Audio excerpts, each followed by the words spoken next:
Hello everyone, দেখো স্থির তড়িতের প্রাথমিক ঘটনাবলীর এটা দ্বিতীয় ভিডিও, ঠিক আছে। তো আমরা প্রথম ভিডিওতে আমরা শুধু তড়িতাধান সম্বন্ধে জেনেছি, যে তড়িতাধান জিনিসটা কি, আর তড়িতাধান কয় রকম হয়, কত প্রকার এবং কি কি, রাইট। তো এবার আমরা জেনে নেব যে তড়িতাধান যে দু রকমের যে হচ্ছে, ধনাত্মক আধান এবং ঋণাত্মক আধান। মানে কি, এই তড়িতাধানটা আমরা কীভাবে পাচ্ছিলাম, কি বলেছিলাম, ঘর্ষণ তড়িৎ, তাই তো। ঘর্ষণের ফলে আমরা তড়িতাধানটা সৃষ্টি হচ্ছে আমাদের, তাই তো। তো এই ঘর্ষণের ফলে যে তড়িতাধান সৃষ্টি হচ্ছে, তো কোন জিনিসকে দিয়ে কোন জিনিসকে ঘষলে কোন জিনিসে কোন আধান উৎপন্ন হবে খেয়াল করবে, হ্যাঁ। সেটা নির্ণয় করার জন্য আমাদের কাছে একটা চার্ট আছে, সেটাকে বলা হয় স্থির তড়িৎ শ্রেণী, যেটা তোমরা এখন স্ক্রিনে দেখতে পাচ্ছ, রাইট। তো এই চার্ট অনুযায়ী আমাদের একটা জিনিস মাথায় রাখতে হবে, এই চার্টের যে বস্তুগুলো উপরে আছে সেই বস্তু দিয়ে যে বস্তু নিচে আছে তাকে যদি ঘষা হয়, ঠিক আছে, প্রথমটাতে মানে ওপরে যে আছে তাতে ধনাত্মক আধান এবং নিচে যে আছে সেটাতে ঋণাত্মক আধান তৈরি হবে। তাহলে ওপরে যে আছে সেখানে ধনাত্মক আধান আর নিচে যেখানে আছে সেখানে ঋণাত্মক আধান তৈরি হবে, ঠিক আছে, খেয়াল থাকবে। তো এককে দিয়ে যদি দুইকে ঘষা হয় তাহলে একে প্লাস দুইয়ে মাইনাস, ঠিক আছে, এরকম আধান তৈরি হবে। এবার তোমাদের এখানে প্রশ্ন আসতে পারে, আমি যদি দুইকে দুই দিয়ে ঘষি, আমি যদি কাঁচ দিয়ে কাঁচকে ঘষি, কিচ্ছু হবে না, ঠিক আছে, শুধু তাপ উৎপন্ন হবে, কিচ্ছু হবে না বাদ বাকি। ওকে, তো চলো আমরা দেখে নিই যে এই যে শ্রেণীটা, এই শ্রেণীটাতে যে নামগুলো আছে, এটা দিয়ে আমি বলবো না যে এখান থেকে তোমার প্রশ্ন আসবে, যার কারণে এই চারটা মনে রেখে এইচএসে বা মানে তুমি বলতে পারো যে টেস্টে এরকম কোনো প্রশ্ন আসবে যে এটা দিয়ে এটা ঘষলে কোথায় কী চার্জ উৎপন্ন হবে। কিন্তু এই চারটা যেহেতু দরকারি, মানে তার জন্য আমি জাস্ট এই চারটা মনে রাখার জন্য একটা ছোট্ট একটা নিয়ম বলে দিতে পারি, একটা জাস্ট নিমোনিক, যেটা তোমরা চাইলে লিখে নিতে পারো, আর না চাইলে সেটা অ্যাভয়েডও করতে পারো। কিন্তু জাস্ট একটা, তো আমার মনে হলো যে এটা জানা দরকার বা মনে রাখা দরকার। যদি চাও মনে রাখতে তাহলে এই নিমোনিকটা এটা মনে রাখবে, ঠিক আছে। তো দেখো নিমোনিকটা এরকম যাবে, পম কাঁচা কাজ করে না, রাইট।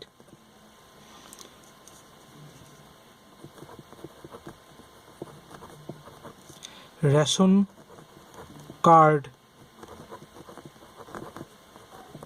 মানুষের ধাতে এবং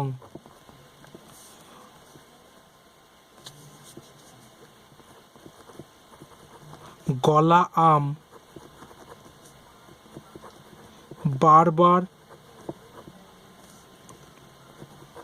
রসে কাজে লাগে।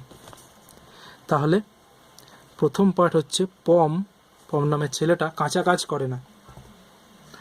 আর নেক্সট হচ্ছে রেশন কার্ড মানুষের ধাতে, যে মানুষের যেরকম প্রয়োজন রেশন কার্ড সেই অনুযায়ী হবে, এবং গলা আম বারবার রসে কাজে লাগে, ঠিক আছে।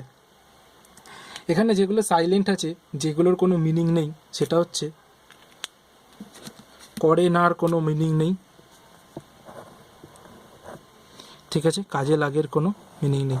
বাকি প্রতিটা ওয়ার্ডের একটা একটা করে মিনিং আছে। তো দেখো ফার্স্টে কী আছে, পম মানে কি, পশম, রাইট। কাঁচা মানে কাঁচ, কাজ মানে কাগজ। পম কাঁচা কাজ করে না, পশম কাঁচ কাগজ, রাইট। রেশন কার্ড মানুষের ধাতে এবং রেশন মিন্স রেশম, কার্ড, দেখো কার্ড সাধারণত কাঠ দিয়ে তৈরি হতে পারে, তাই না। এই জাস্ট দেখো কার্ড পিচ বোর্ডেরও হয়, বা কার্ড আরও শক্ত কোনো ভারী জিএসএম কাগজে হয়, কিন্তু জাস্ট মনে রাখার জন্য কার্ড মানে কাঠ, ঠিক আছে। তো রেশন মানে রেশম, কার্ড মানে কাঠ, মানুষের মানে মানবদেহ, ধাতে মানে ধাতব, ঠিক আছে, পদার্থ, ধাতে মানে ধাতব পদার্থ, এবং মানে এবনাইট, ঠিক আছে। গলা মানে গালা, আম বারবার মানে অ্যাম্বার, র মানে রজন, সে মানে সেলুলয়েড, রাইট? কাজে লাগে না, আর কোনো মিনিং নেই। তো এইভাবে তোমরা স্থির তড়িৎ শ্রেণীটা মনে রাখতে পারো, তাহলে তুমি বুঝতে পারবে যে কোনটা দিয়ে কোনটা ঘষলে কোথায় কি উৎপন্ন হবে। কি বললাম আবার বলছি, যে ওপরে আছে সেখানে প্লাস, আর যে নিচে আছে সেখানে মাইনাস আধান উৎপন্ন হবে, ঠিক আছে? তো দেখো স্থির তড়িৎ শ্রেণীটা যে মনে রাখার পরে আমাদের যেটা জেনে নিতে হবে সেটা হচ্ছে, এখানে দেখো হেডিংটা কি লেখা আছে, লেখা আছে বিকর্ষণী তড়িৎগ্রস্ততার চূড়ান্ত প্রমাণ, ঠিক আছে? কেন? দেখো আমি যদি একটা তোমার কাছে যদি আমি একটা বস্তু নিয়ে আসি এ, এবার একটা বস্তু নিয়ে আসলাম বি, এ আমি জানি যে এ বস্তুটা প্লাস আধানে আহিত, তাহলে বি কে এর কাছে নিয়ে আসার ফলে ধরো এটা বি বস্তুটা এর দিকে সরে আসলো, মানে বি বস্তুকে এ আকর্ষণ করে নিল। তাহলে আমি কি জানি যে সমধর্মী আধান পরস্পরকে বিকর্ষণ করে এবং বিষমধর্মী আধান পরস্পরকে আকর্ষণ করে। তা ধরো আমি জানি না বি এর চার্জ কি আছে, তো হতেই পারে বি এর চার্জ নেগেটিভ, হতে পারে না? বি এ যদি নেগেটিভ চার্জ হয় তাহলে ডেফিনেটলি পজিটিভ চার্জের এটা বিকে আকর্ষণ করে নিচের দিকে টেনে নেবে। এরকমও তো হতে পারে যে বি এর কোনো চার্জই নেই, বি নিস্তরিত বস্তুকেও তো কোনো আহিত বস্তু নিজের দিকে টেনে নেয়, হ্যাঁ কি না? তাহলে দেখো আকর্ষণ হলে যদি কোনো বস্তু, কোনো তড়িতাহিত বস্তু অপর একটা বস্তুকে আকর্ষণ করে, তাহলে সেখান থেকে দুটো কনক্লুশন হতে পারে যে অপর বস্তুটা বিপরীত আধানে আহিত আছে, আর নয়তো অপর বস্তুটা নিস্তরিত ছিল, তাই না? তার মানে দেখো এখানে যদি দুটো কন্ডিশন বা দুটো রেজাল্ট তুমি পেতে পারো, তার জন্য তোমার এখানে একটা কনফিউশনের জায়গা থেকে যাচ্ছে, মানে ডেফিনিট একটা অ্যাপ্রোচ তুমি পাচ্ছ না। কিন্তু তুমি এটা অন্যদিকে দেখো, ধরো এখানে এ আছে প্লাস চার্জের, তুমি বিকে আনলে, যেই বিকে আনলে এ কী করলো, বিকে বিকর্ষণ করে দিল, তা ডেফিনেটলি এই যে বিটা যে ছিল সেটা কী হয়, প্লাস চার্জ ছিল, আর অন্য কিছু হতেই পারে না। তার কারণ সমধর্মী আধান পরস্পরকে বিকর্ষণ করে, তার জন্য বিও প্লাস চার্জে ছিল ডেফিনেটলি যদি বিকর্ষণ করে। তাহলে একটা জিনিস দেখো, তাহলে যদি বিকর্ষণ করে তাহলে সেখান থেকে একটা কনক্লুশনে আসা যায়, তাহলে ছিল কি, যে সমধর্মী আধান ছিল।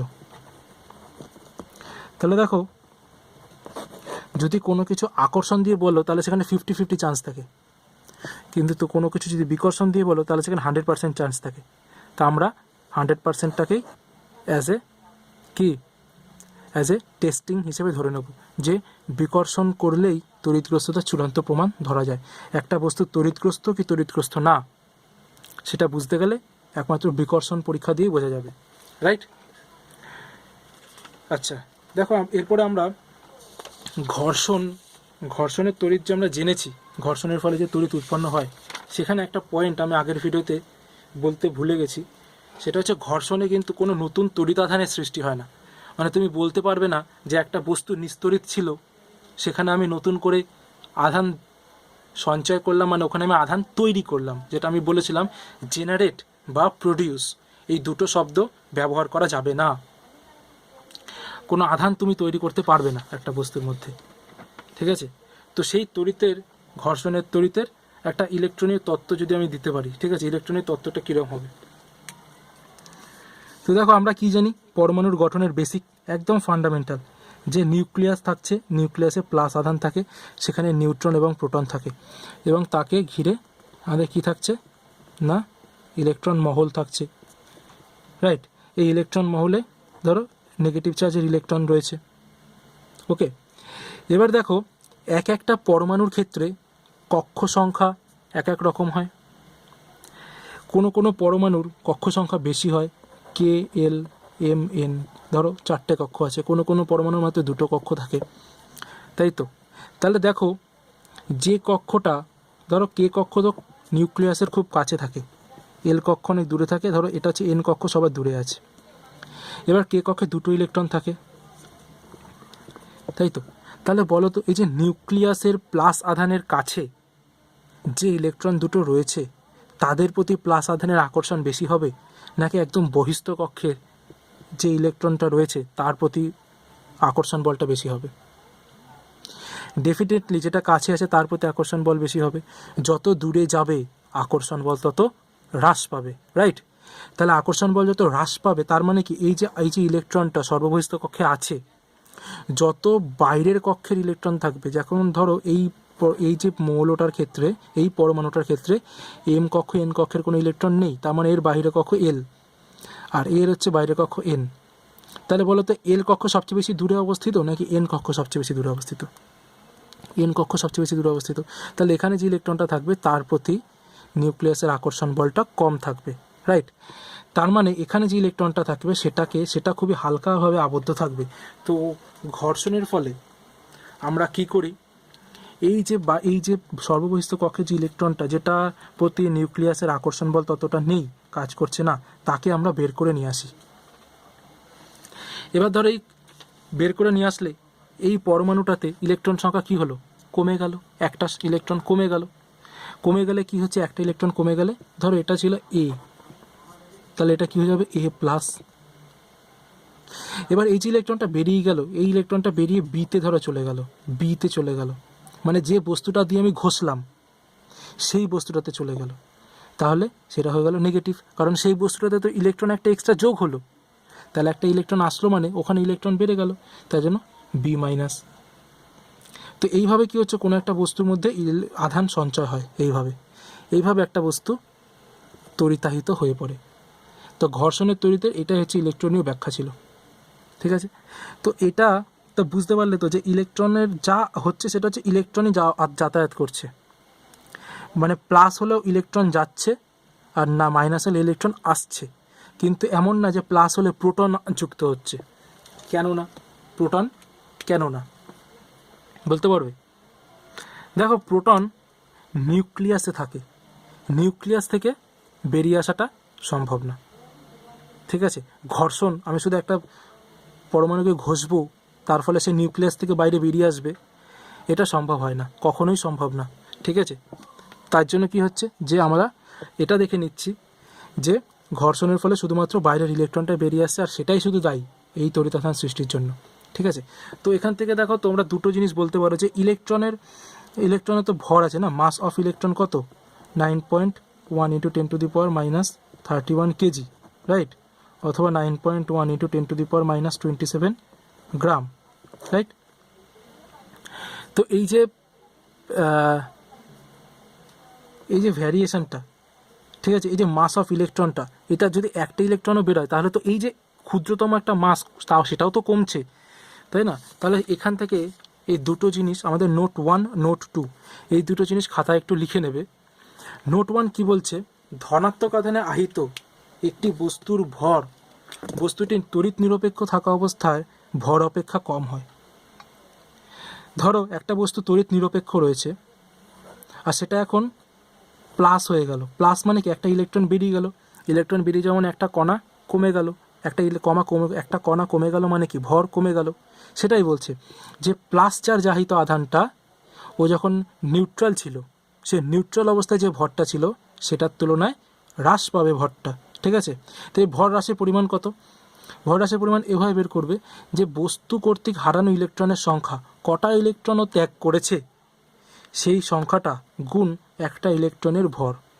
আমি ইলেকট্রনের ভর আগের পেজটাতে লিখে দিয়েছি, ওকে? এবার নোট 2 দেখো, বলছে ঋণাত্মক আধানে আহিত একটি বস্তুর ভর বস্তুটির তড়িৎ নিরপেক্ষ থাকা অবস্থায় বস্তুর ভর অপেক্ষা বেশি। বস্তুটা যখন নিরপেক্ষ ছিল তড়িৎ, সেই অবস্থায় যত ভর ছিল, আর বস্তুটা যখন নেগেটিভ চার্জে আহিত হচ্ছে মানে কি ইলেকট্রন ওর মধ্যে যুক্ত হলো, রাইট? তাহলে দেখো ইলেকট্রন যুক্ত হলো মানে এক্সট্রা কণা যুক্ত হলো মানে ভর বেড়ে গেল। তাই বলছে যে ও যখন নেগেটিভ চার্জে যুক্ত হচ্ছে তখন ওর যে ভরটা হচ্ছে সেটা বেশি হয়ে যায়, রেদার কার সাপেক্ষে, যে যখন ও নিস্তড়িত থাকে, ঠিক আছে?